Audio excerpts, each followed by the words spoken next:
Welcome back to Mayo Clinic Radio. I'm Dr. Tom Shives. And I'm Tracy McCrae. Child life specialists are part of the healthcare team, and their job is to help children and their families cope with the emotional and physical demands of an illness, an injury, or a prolonged hospital stay. One area where child life specialists play a very important role is for those families that are dealing with pediatric cancer. September is Childhood Cancer Awareness Month, and here to discuss his work with the smallest of cancer patients is Mayo Clinic Child Life Specialist Randall Mc Keeman. Welcome to the program, Randy. It's nice to meet you. Thank you so much. Randy, good to have you here. You know, I've seen you so many times around the hospital, and I'm glad to finally figure out exactly what you do. Yeah, what is a child life specialist? We have to practice our elevator speech quite often because many people have never heard of child life specialists before.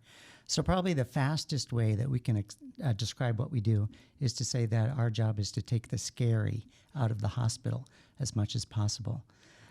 We do that in several ways. One, we introduce into the hospital environment play, which is sort of a very natural thing for children, something that they can identify very quickly. And when they see opportunities to play, they say, hey, maybe this is an okay place for kids to be. Another thing that we often do is provide education, what we call preparation, preparing kids for experiences perhaps they've never had before. So they might want to know what it's like to have an MRI or a CT scan or go to the operating room and get anesthesia. So we can prepare them through play, medical play we would call that, playing through the experiences that they will be having. It's a very easy way for a child to understand and sort of go through the step-by-step processes that they will see. I think that I've heard quite a few times when a child is really little, you know, someone that's 3 or 4 or 5 years old and gets diagnosed with cancer. When you talk about taking the scary out of that, one of the things that I have heard people say is, well, they don't know what they don't know what they don't know. Right. And so they don't even, or do they even know that it's a scary time, or do they read it from their parents and those around them that obviously what's going on here is not a good thing? Right. I think that children really do pick up a lot from their parents' behavior, and they can sense anxiety. So that's quite a natural thing for them to do. At that age, they're many times short of being reasonable, or they have not figured out logic yet, and they have a lot of imaginary things that go on. They sometimes imagine the worst. They are often scared of times when they have to be separated from parents in a new situation. It's normal for them to have the support of their parent close by. And so if they're being asked to do something different or unusual, or just being in a new environment, their go-to is the parent who will, in the best of circumstances, protect them and keep them safe. That's a parent's job. Is there special training to become a child life specialist, or do you just have to have once been a kid? Well, sometimes I feel like I'm still a kid, and my joke is that my master's degree in child life allows me to be a kid the rest of my life. But no, we have very specialized training. The college coursework usually involves child development, child and family studies, developmental psychology, and that's the underpinning of what we do. When people see us in the hospital, you know, what they see is play and playrooms, and they don't always connect the teaching behind that, the learning that we have done in order to get to a place where we can understand children's behavior, especially children's behavior when they're under stress. Did you choose specifically to be a child life specialist so you could work with kids with cancer, or did you just make your way there? Wow. My route to child life has an interesting story, I suppose. I hope it's interesting anyway. My first hospital work experience was as a chaplain, a student chaplain. I was in theological school studying for the ministry, and I did a unit of CPE, clinical pastoral education. Through that process, my supervisor, I decided that maybe the ministry wasn't the right thing for me. And my supervisor was very wise. He said, "You've always worked with children. You seem to like the hospital environment. I suggest you look into child life." So at that time, I returned to Boston where I was living, going to theological school. I found a college that had a master's degree in child life, and I finished my degree, and I haven't really looked back since. So you can actually get a degree in child life. Yes. And then is there certification? Yes, there is. There is. Our professional organization has a certification program. So the initials after my name are CCLS, Certified Child Life Specialist. And if someone was interested in this field, what would you tell them? I mean, how to start, how to get into the field? Mm-hmm. Students often come to us and ask, how do I get into the field and what do I do?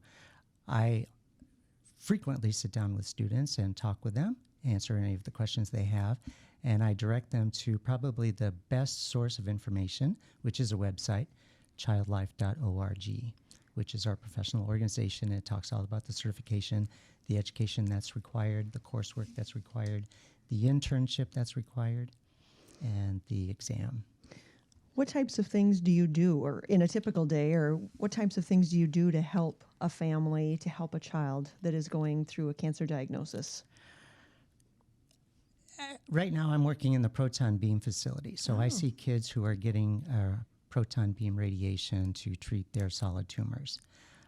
Those families many times have already been through chemotherapy, or they've already had surgery to remove most, if not all, of the tumor. So I don't have to do so much education about their diagnosis and getting used to that.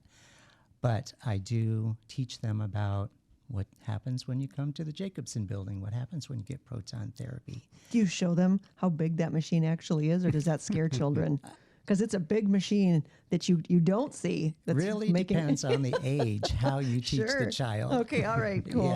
Yeah. And our younger patients are getting anesthesia for each Okay. of their proton therapy treatments. So really it's getting used to that process. If they have a port that needs to be accessed, that requires a needle poke on Mondays, and then we de-access on Fridays. So that's one part of it. I think you probably are training parents a little bit too, because they want to support their children. I mean, they're trying to deal with the process themselves, but Right. when they can watch you interact with their child and how you can play and do that safely, that has to be helpful for parents too. Right. So in our Jacobson building, I work in mornings at the very beginning of the day for those younger patients who are getting anesthesia. We want them to not be without food very long Right. if we can avoid that.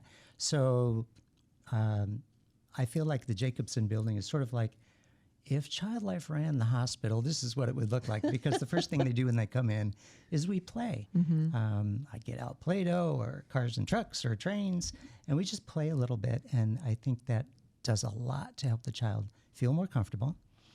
After that, we can bring in the anesthesia staff, and they'll do their vital signs and get them ready for the propofol, which is the agent they use for anesthesia. They drift off to sleep.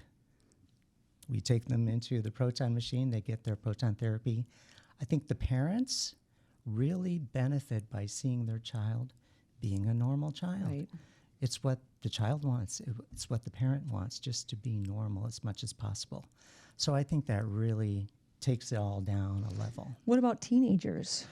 Teenagers that's are tricky. a whole different brand, Yeah, aren't that's they? tricky. I mean, because you're still a kid, and especially you really are a kid with cancer. Right. It's still just as very scary.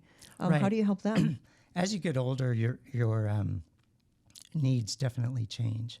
So teenagers, I think they see their greatest need as staying connected to their closest friends.